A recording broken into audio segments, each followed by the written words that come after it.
Donc ici, c'est la partie chatterie qui fait un peu plus d'1 hectare. Les chats peuvent aussi aller ailleurs. En fait, ils peuvent accéder aux 75 hectares du refuge. Puisque vous voyez ici, il y a une chatière. Donc en fait, ils peuvent rentrer, sortir, ils font ce qu'ils veulent. Il y a des chats qui aiment être entre chats, donc ils restent là. Mais les chats décident de leur lieu de vie. Les chats qui ont envie d'être ailleurs dans le refuge, auprès des humains, là où il y a les bureaux, parmi les chiens, s'il y en a qui aiment être parmi les chiens, eh bien ils font ce qu'ils veulent. En fait, c'est eux qui font leur propre choix.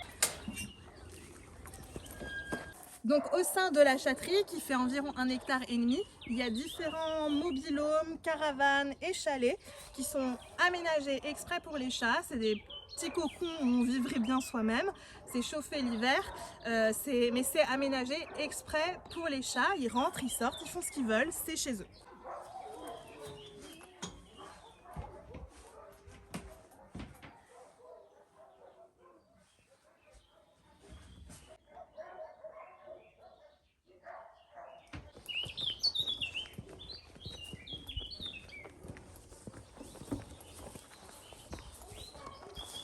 Donc nous avons aussi des chalets qui sont plus récents comme celui-ci.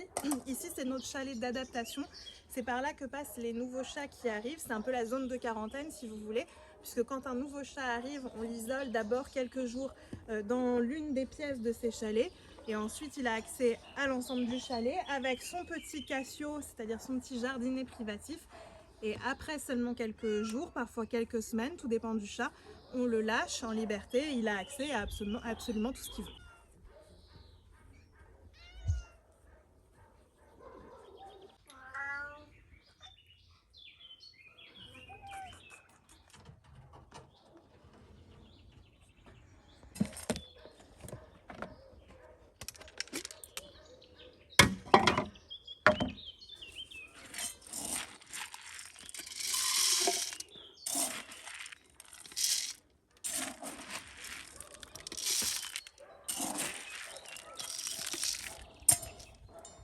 Les chats sont nourris avec des croquettes qui sont en libre service. Il y en a différents endroits dans la chatterie, donc ils peuvent en manger quand ils veulent. Et en plus des croquettes, ils ont un mélange de pâté qui leur est distribué matin et soir.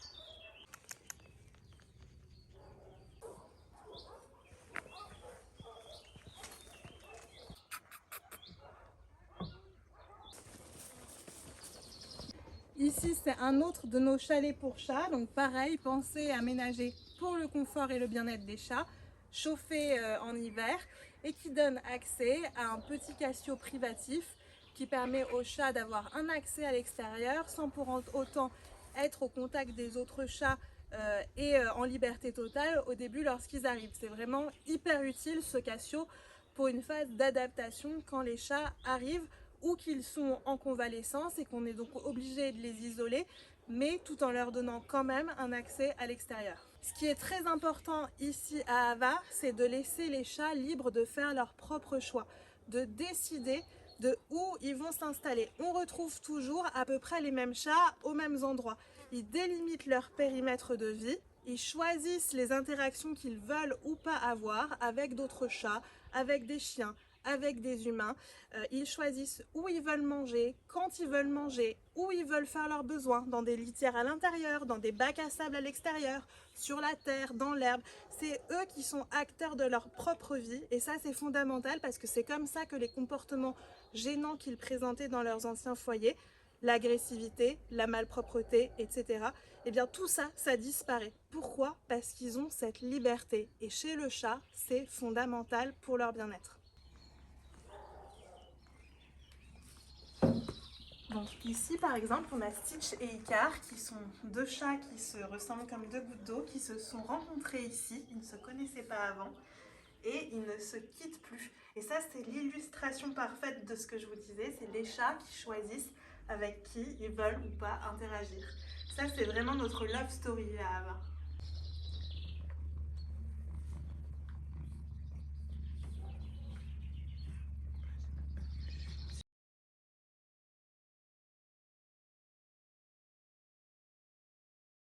Là on est sorti de la chatterie, on se trouve devant ce qu'on appelle la maison des petits vieux, qui est un espace de vie collectif pour les chiens âgés, les chats qui le souhaitent et également les soigneurs, puisque c'est là où se trouve leur bureau.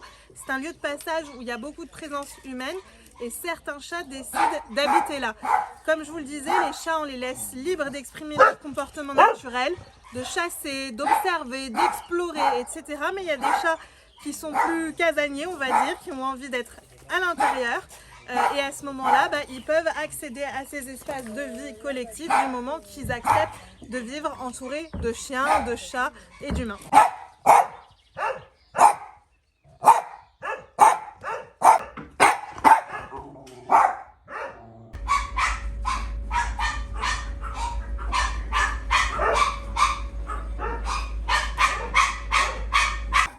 Voilà, vous savez tout sur la façon dont nous prenons en charge des chats à la ferme refuge Ava.